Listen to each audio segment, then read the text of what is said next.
The following talk is offered freely to ensure that no one is ever denied access to these practices and to these teachings.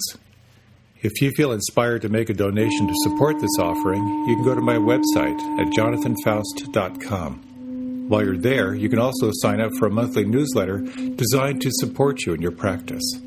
Thank you, and enjoy.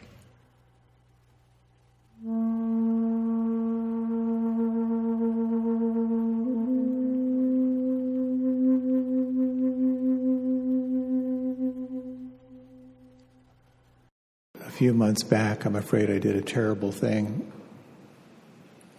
My wife, who has an extremely popular podcast, had never listened to one, and she didn't know what they were. So I explained to her what they were, and now she's addicted to podcasts. So she used to always be available when I would walk in to the kitchen, and no longer, I have to do sign language to get her attention. But she's really absorbed into them, listening to Rachel Maddow and The Daily, which is the New York Times piece. But it was interesting how, because I also listen to podcasts, so we're two people in our house, in our own little world, moving around. But it was interesting how this morning when I was talking about the topic for tonight, which is, understanding aversion and ill will, and she said, I just was so angry this morning. And she was on The Daily, which is a New York Times podcast. It was about all the challenges to Roe v. Wade happening in the Supreme Court. And I remember, too, because I was listening to the same podcast, and the top of my head was exploding. And I thought, how strange. There are two people in their own little worlds, both privately being outraged. It's a sign of a different world we're living in. I'd like to talk a little bit about one of the biggest afflictions of the mind, which is anger, aversion, ill will, blame, hatred, judgment. When the mind gets caught into these states, it is utterly, utterly impossible to be present. So I'd like to talk really in four pieces here. And it really goes back to this metaphor of how, again, we're looking through kind of the lens of Buddhist psychology, of how the Buddha was very much like a doctor, in that there was sort of the diagnosis, and then looking for the cause of the affliction, and then the removal of the affliction, and then the long-term remedy for healing. It's a really interesting way to look at how to apply anytime you feel stuck. You're doing a diagnosis, you're looking for the cause, you're looking for the removal, and then you're looking for the path to feeling more whole. I don't think of myself as a particularly angry person. I'm not really an aversive person, but the more I thought about it, the more I realized that just a few weeks ago I was in the car and listening to NPR, I think, and there was one particular political figure who, for me, represents everything wrong in the world. And I was listening to this person talk, and I found myself screaming back at the radio. Have you ever done that? Okay, I'm not alone. So where does anger come from? And how do you work it when it arises? And it's interesting to think of this as part of the affliction of the human experience. The two basic afflictions are aversion, wanting to get rid of something, and craving or wanting, desire. And I remember many, many years ago, I was at one of those holistic health fairs, and the Hare Krishnas had a booth there. And they have this model that they have in all of their displays, and it shows this this young boy kind of emerging out of the muck, and then learning how to walk, and and then becoming strong and becoming a warrior and then aging and then dying and then emerging out of the ooze, and again, just in a cycle. And how basically in that model, in the sort of the wheel of life, is that we're constantly driven and run by desire. And if all we are is chasing what we think we want and trying to get rid of what we want, we're caught in this wheel of samsara. And so in order to get off the wheel, we have to wake up. We have to see this mechanism and look for alternative ways that we can get free rather than being caught in aversion and desire. So through this sort of this lens of Buddhist psychology, there are three main afflictions, and one of them is greed or wanting. One of them is hatred, aversion, anger, judgment, and blame. And a third is what we could call ignorant confusion. You're just not seeing clearly. So you're reacting unskillfully and creating all kinds of challenges for you, for yourself. So on this wheel of samsara, you're born, you die, in between you pay taxes, and you get caught in more and more afflictions. So the question is, how do you relate to anger? And we all have different ways of relating to it. We all have a personal relationship to anger and aversion. Some of us are just sort of outraged waiting to happen. As soon as you just push the button where it's right there. Others of us have a very, very deep aversion to aversion. We're either afraid of losing control, or we're afraid of the harm we might do to others or do to ourselves, or we have some concept that anger is bad, that there's something non-spiritual about anger. And so we move away from it, and we tend to suppress it when it's there. And it's important to note that there are very positive qualities of anger. Anger is the reaction of your capacity to perceive what is wrong in a particular situation. Anger can motivate you to change. That great line of, I'm sick and tired, I'm not going to take it anymore. That's the beginning of a transformation, beginning of a change. Righteous anger has helped many, many people who didn't have a voice to stand up and take their place in the world. I think it's healthy to feel angry toward the injustices that are in our culture right now. It's healthy to feel angry when we look at what's being done to the earth and how this earth is being poisoned.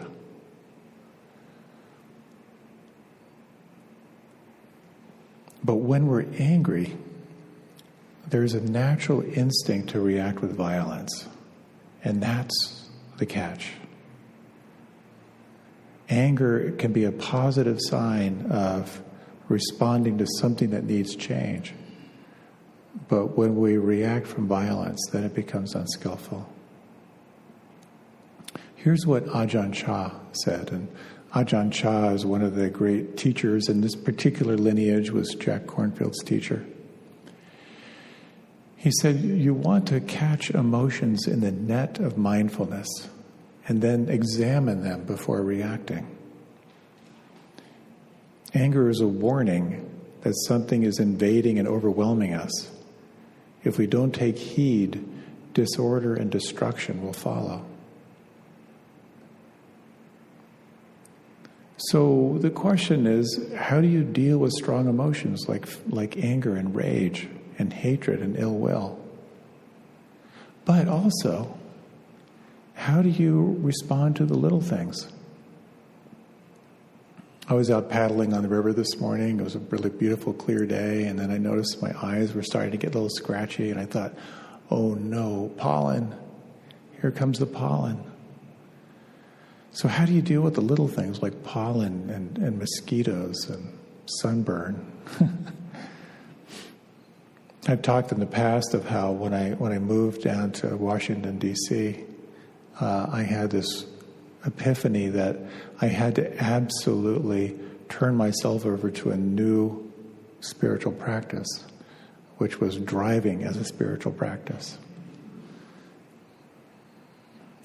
And while I still think that when I'm driving that everyone slower than me is an idiot and everyone faster than me is a moron, I'm actually making progress.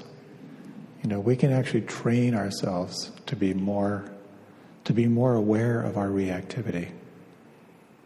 And that in the gap between stimulation and response, when that opens up through mindfulness, that's where our lives can really transform. So it's a training.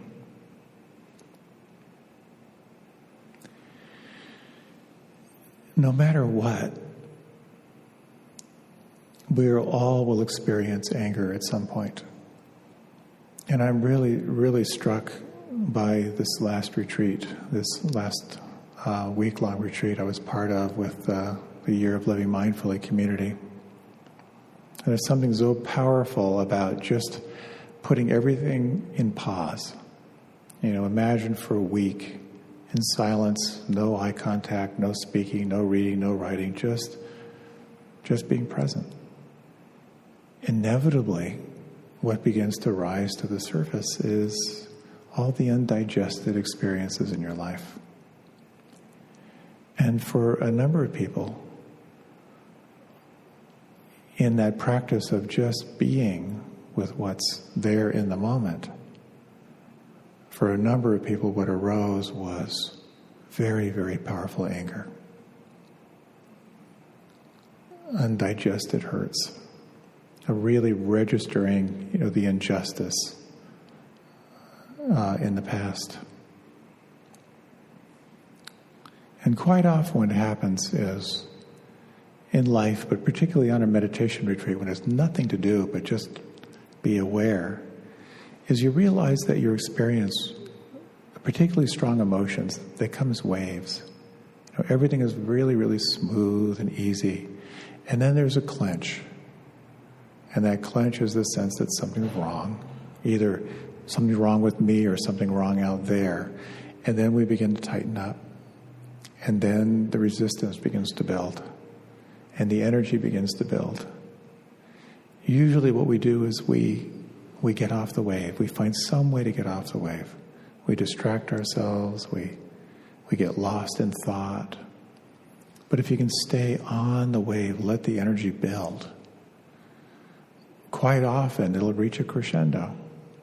If you've ever felt like a strong emotion arise of grief, for example, it rises, it builds, and then maybe there are tears, and it expresses, and then on the other side of that wave will either be a sense of a relaxation or a sense of ease, sometimes a cognitive insight.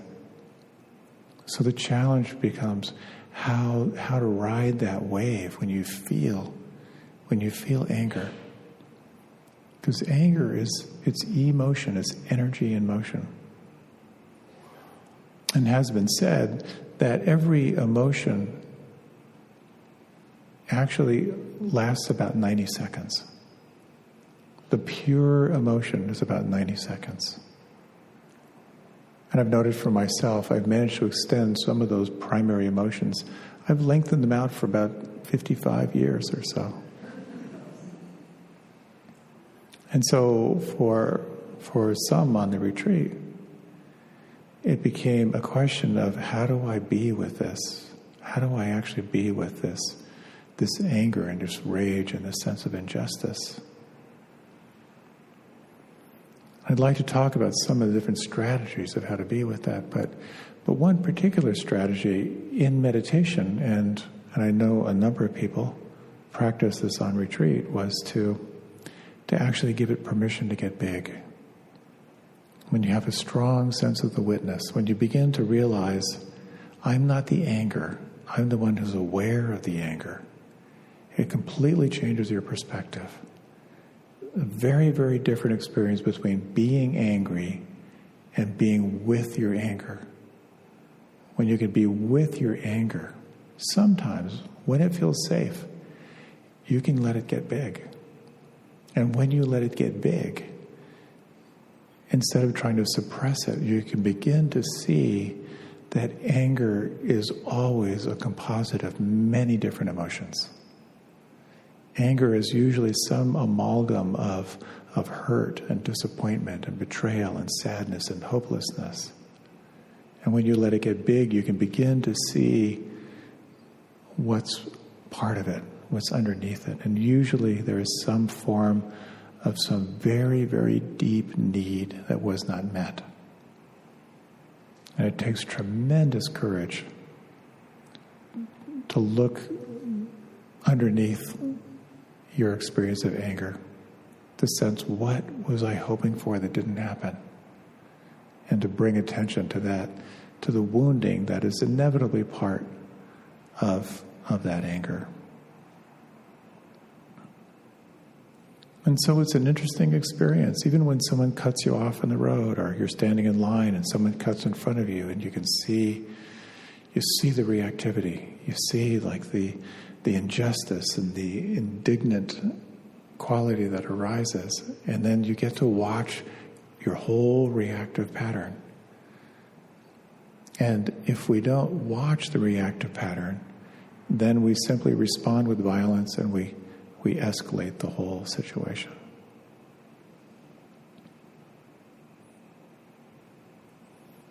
I shared once in the past, I was driving down River Road, and this black Lexus just cut in front of me really, really close and just shot off down the road.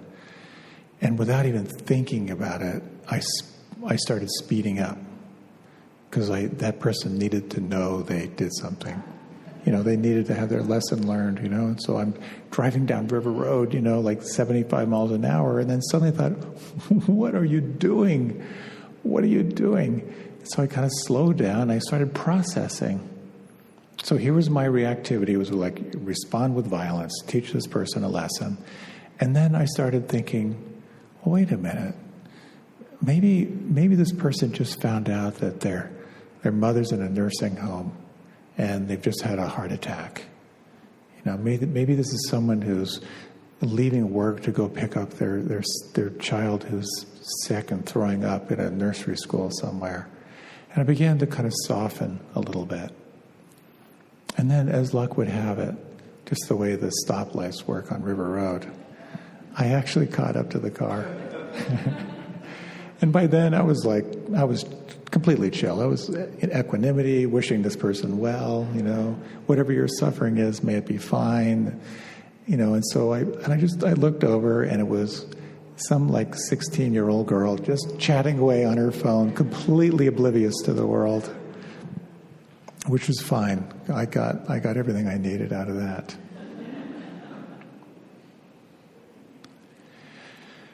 So some people are wired in their reactivity. It doesn't take much, just push them into rage and reaction. Others are really suppress their anger. They're kind of trained out of feeling it. But here's something that Shantideva, a great teacher 1,200 years ago, he said, anger is the greatest evil. Patience is the greatest austerity. So why would that be? Why would anger be the greatest evil? And maybe that doesn't translate well, the word evil. But I think in part what it is how when you are in mindful rage, not mindful rage, and I'd like to try that sometime, mindful rage. If anyone would like to stay after and watch me, I'll give that a go. When you're in mindless rage, the damage you can do really is extraordinary. Expressing rage can ruin a lifelong relationship. It's like tossing a cigarette out the window and burning down the countryside. Or being drunk just once and going out driving and ruining the rest of your life. And it's really scary when you think about it. How unconscious anger can be so destructive. And it's an interesting thing to see of how the anger in our culture right now, the immediate finger pointing, the creation of kind of the unreal other as the source of our problems, and just how everything gets amplified. It's very, very hard to break out of that cycle. But it's possible. You can work with anger in a way where you can become more conscious and where you can actually become more free.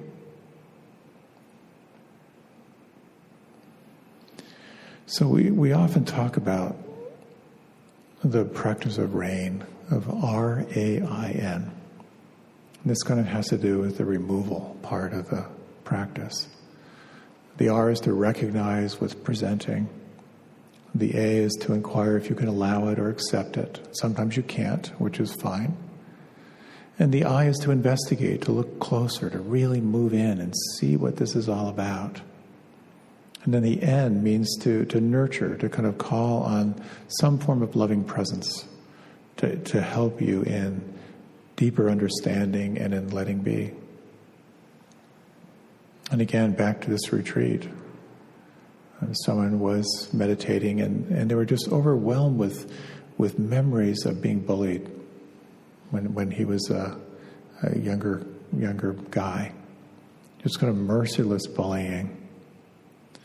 And because it just kept returning and returning, and he knew the practice, he chose to make room for it and really to allow it.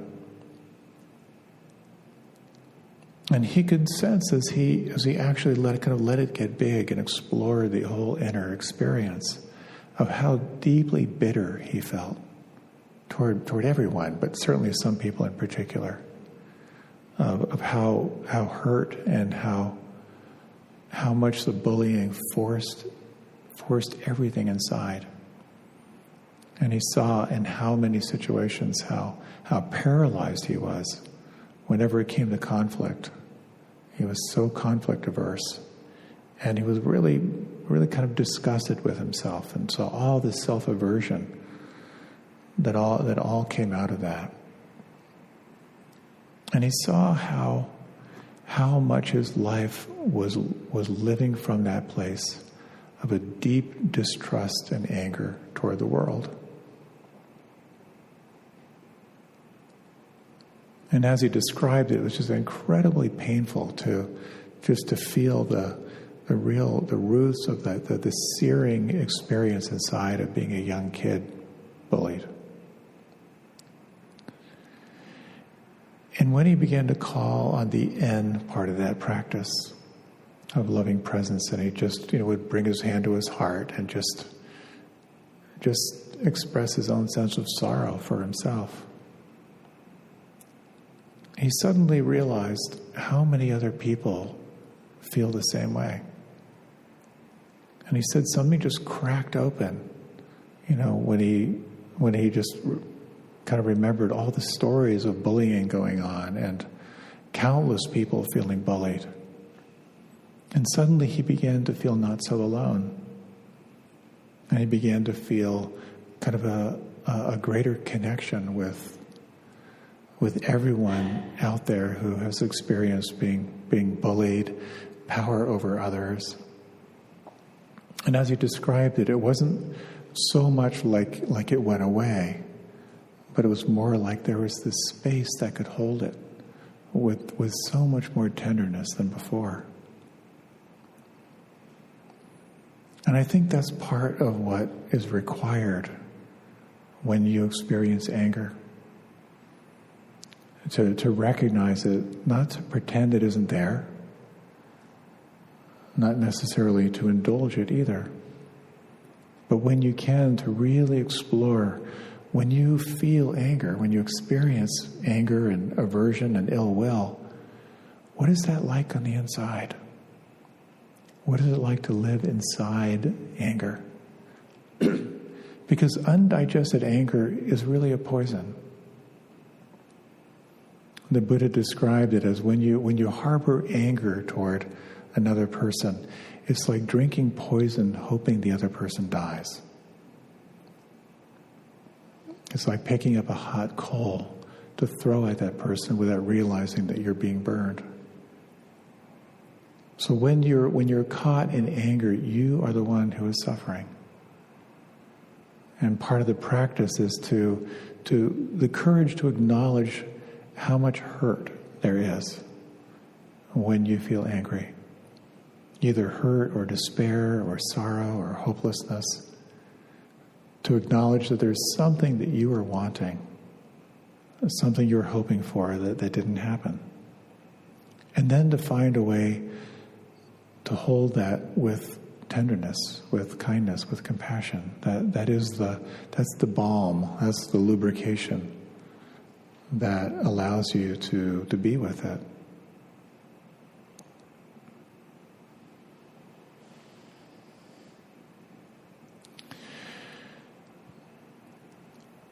One teacher offers this little offering that when you feel angry, what he does is he asks himself, what would the Buddha do? And just to kind of pause, or just to think like, what would a more conscious person do in this moment? And that can be an interesting way to sort of create a little bit of a shift. The teacher, Philip Moffat, talks about anger. And he says it's really about renouncing three things, or letting go of three things. The first is, I let go of being right about the past, the present, and the future. Many times our anger comes from an attachment to being right.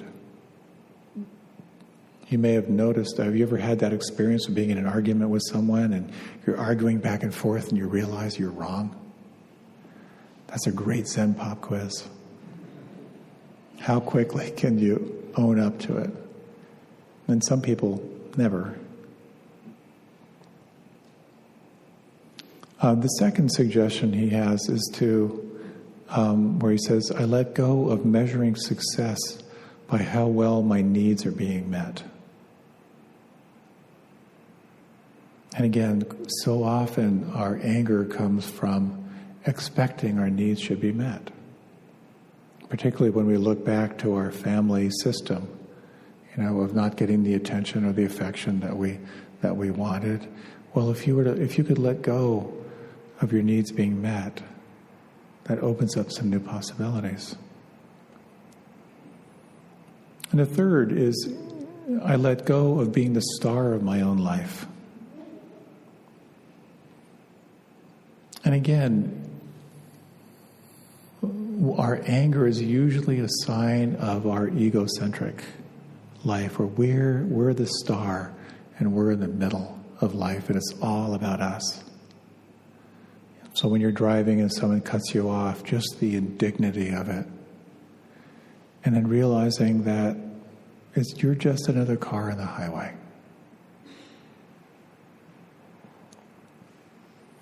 I remember once I was, many years ago, I was doing a lot of fundraising in the ashram where I lived, and we were doing pretty aggressive fundraising, much more aggressive than I was comfortable with. So if someone came a few times, we would ask them for a lot of money. And so I asked to meet with someone, and I asked her for a lot of money, and she started yelling at me. Like really, really yelling at me. And I'm about as conflict averse as you get. But I had a really interesting experience. As she was yelling at me, I realized it had nothing to do with me. And I had this amazing thing where as she was yelling at me, suddenly she just kind of turned into a hairdryer. So I was just like, okay, I just take this in. And then I was able to kind of ride with it. And once she expressed her anger, then we had a real conversation. But again, it's the difference between being attached to the anger and being with the anger. And that was a very powerful moment for me when I realized I could actually be with her anger and kind of allow that. And of course, the more I could listen, the more I realized she was on vacation. She didn't want someone hitting her up for money when she was trying to take time to relax. And I totally understood it. And we had a really, really nice connection. And then she made a nice donation. So our failure to forgive is really at the heart of this. A story of two Buddhist monks who encountered each other after months of being imprisoned and being tortured. And one monk said, "Have you forgiven our captors?" And the other monk said, "Never." And the first monk said, "Well, I guess they still have you in prison."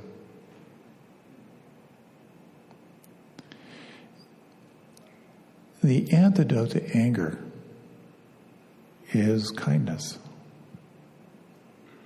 And that's not just kindness toward those who've done you wrong, but kindness toward yourself. And this is where the loving kindness practices come in as kind of the long-term remedy.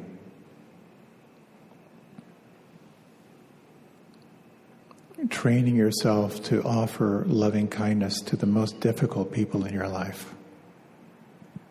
Really, really challenging.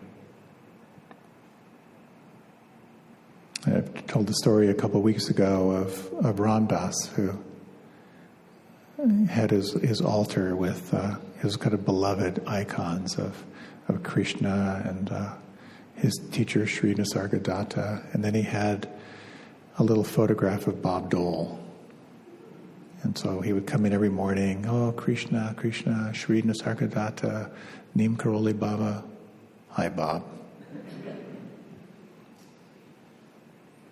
And someone actually in this class a couple of years ago was telling me how he was really struggling with his daughter-in-law.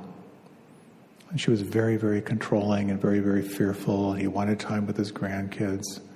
And whenever he would bring it up, there was just constant conflict and so much aversion.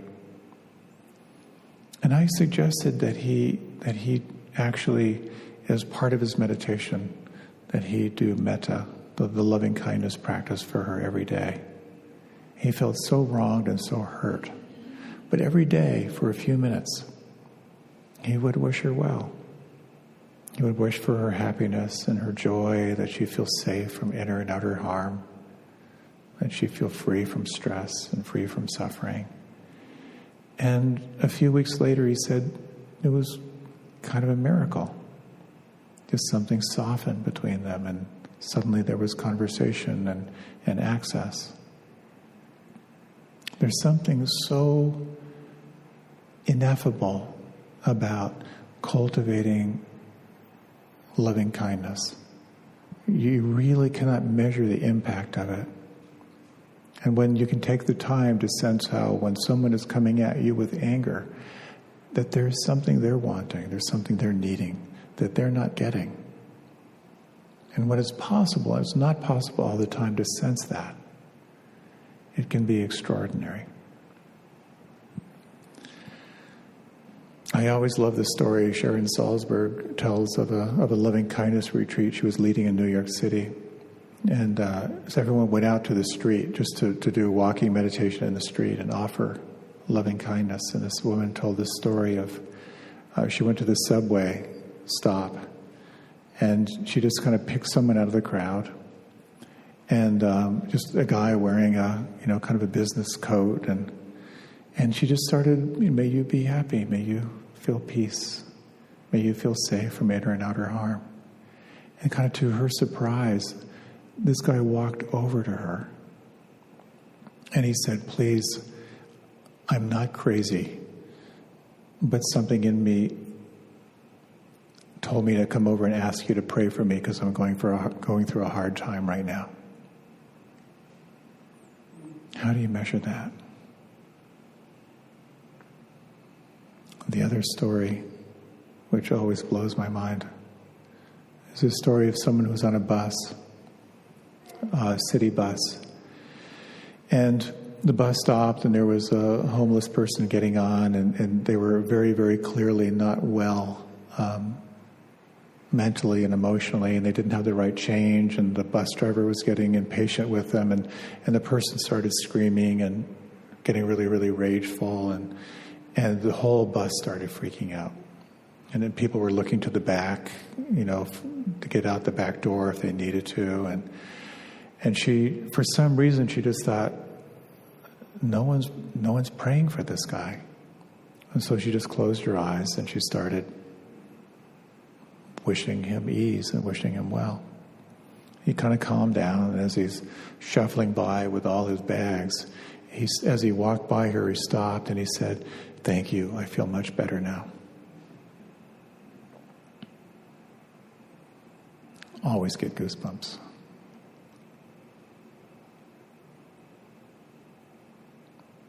So training ourselves toward kindness is part of the practice here. To remember that when you feel anger, that the anger is not you. That you are the one who's aware of the anger.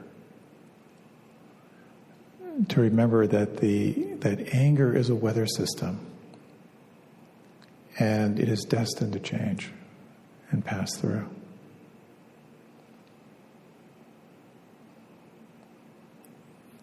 A few other little reminders before we close. That when you feel angry, to not deny it, nor to indulge it, but to reflect on the most mindful response. What would the Buddha do? What would Christ do? What would a more conscious person do? Just that reflection can open up new possibilities. Remembering impermanence, remembering that all things change, can be helpful. Reflecting on karma, on cause and effect, can be really quite powerful. That when you're feeling angry, just to reflect,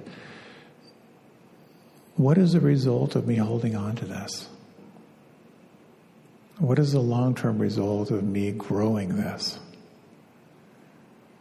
And what would the long-term effect be of me letting this be or letting this go?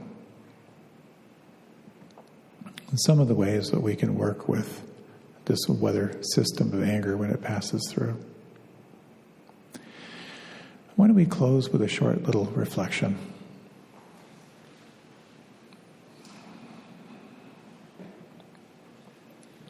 You might take a few moments just to, as you close your eyes, just to deepen your breath.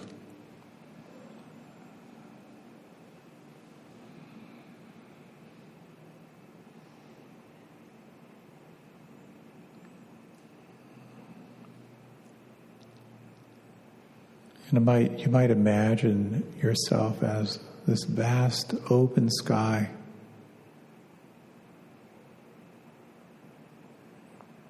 And in this vast open sky, sometimes there is this weather system of anger which will arise.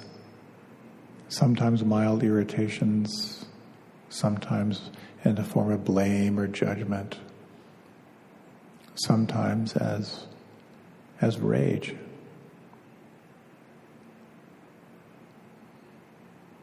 And you might just sense who you are as the one who is aware.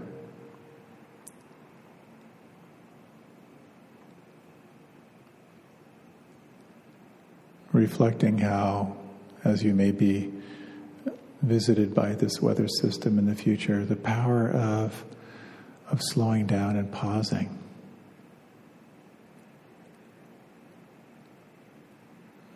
The power of reflecting on how all things change and how anger is just another wave passing through.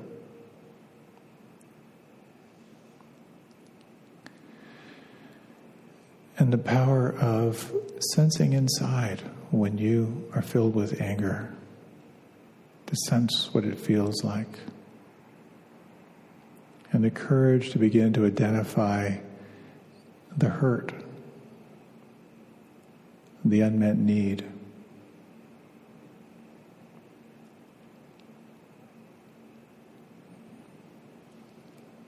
And the power of calling on kindness and compassion.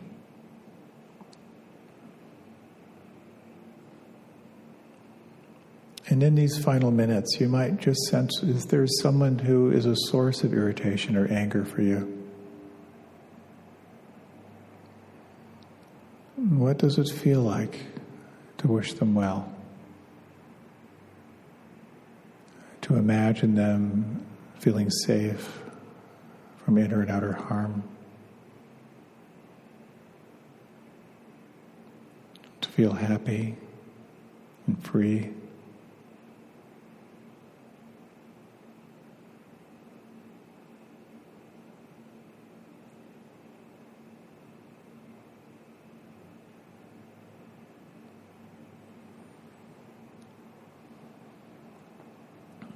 And sensing these turbulent times we live in, imagining of just for a few moments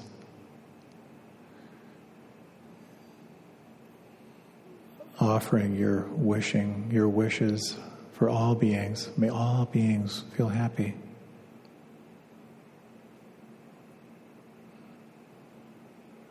May all beings feel safe.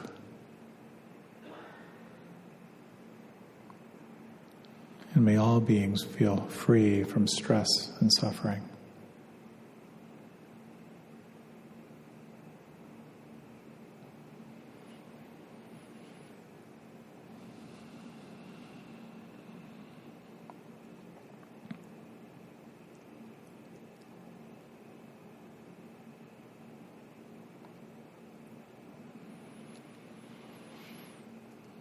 And as you're ready, you can gently deepen your breath.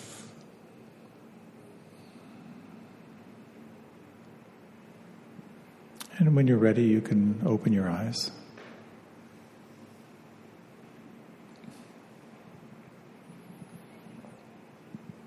Thank you for your time and attention.